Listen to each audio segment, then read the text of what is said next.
L'autre chose que je voulais vous dire aussi concernant Hobbes, parce que moi j'ai fait ce truc-là, j'ai pas pensé au théâtre, hein, j'ai pas pensé que quelqu'un a envie de dire du théâtre.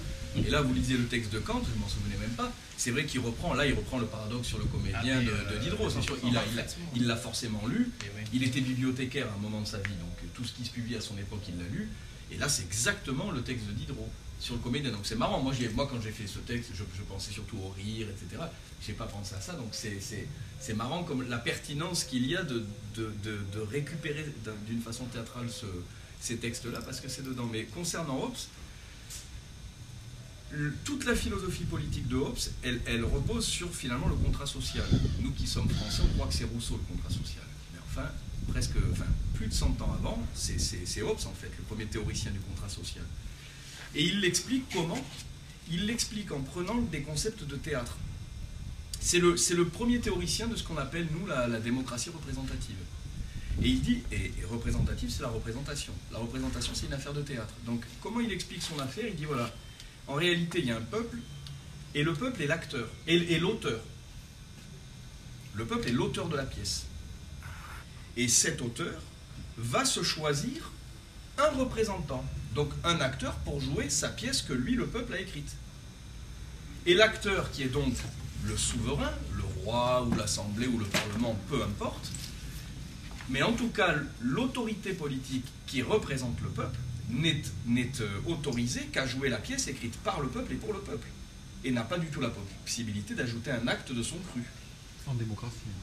Ouais, ben pour lui, c'est ça le fondement politique. Sinon, on n'est pas dans un état politique pour lui. On est dans un état de nature de guerre.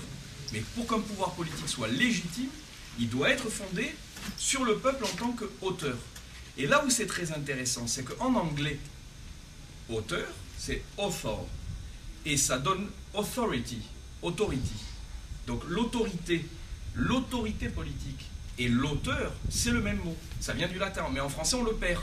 À la limite, il faudrait dire que en français, si on faisait un néologisme, il faudrait dire que le peuple autorise. C'est le peuple qui est l'auteur. Et donc l'autorité politique que peut avoir un président, en fait, il la tient du peuple qui est l'auteur. Et donc le concept d'autorité politique, qui est vraiment un concept fondamental, c'est le concept qui soutient toute la politique de Hobbes, c'est un concept théâtral. Et il fait directement référence à la pièce, l'acteur, l'auteur, etc. C'est pas une interprétation, c'est comme ça qu'il le dit. Et c'est très important, pourquoi? C'est lié au texte que vous avez lu, parce que ça permet à Hobbes une autre chose, d'abord d'expliquer très clairement ce que c'est qu'un pacte social, ce que c'est que le contrat social, mais ça lui permet en outre d'ajouter cette idée fondamentale pour lui, qu'on a eu énoncée dans le texte, à savoir qu'un régime politique est forcément une construction artificielle des hommes. Ça n'est pas dans la nature qu'on va trouver les principes d'association politique. Il n'y a pas de principe naturel de vie qui régirait la vie entre les hommes. Donc les hommes en fait, créent artificiellement les lois, les conventions et tout, qui vont permettre de les associer en cité, en État, en ce qu'on veut. Et d'où la critique qu'il fait de tous ceux qui ont parlé des républiques et qui prétendaient trouver dans la nature des principes. Par exemple, chez Aristote, on va regarder la famille, papa, maman, les enfants, qui est comme une sorte de cellule naturelle, et on va croire qu'en développant, en amplifiant les liens naturels d'attachement du centre, le père, ses enfants, etc., on pourrait, en grossissant, avoir le modèle de la cité. Et ça, Hobbes le dénonce absolument. Il est très moderne de ce point de vue-là. Il dit qu'il ne faut pas chercher dans la nature des principes politiques. Les principes politiques sont nos propres créations, ce sont des artifices. Donc, on est bien sur la scène de théâtre, c'est une représentation, et c'est notre fabrication. Donc, la métaphore du théâtre, elle est vraiment le peuple est auteur et le représentant n'est que l'acteur. Elle clarifie très nettement cette idée très moderne, c'est incroyablement moderne. Quand il écrit ça en pleine monarchie, lui, hein.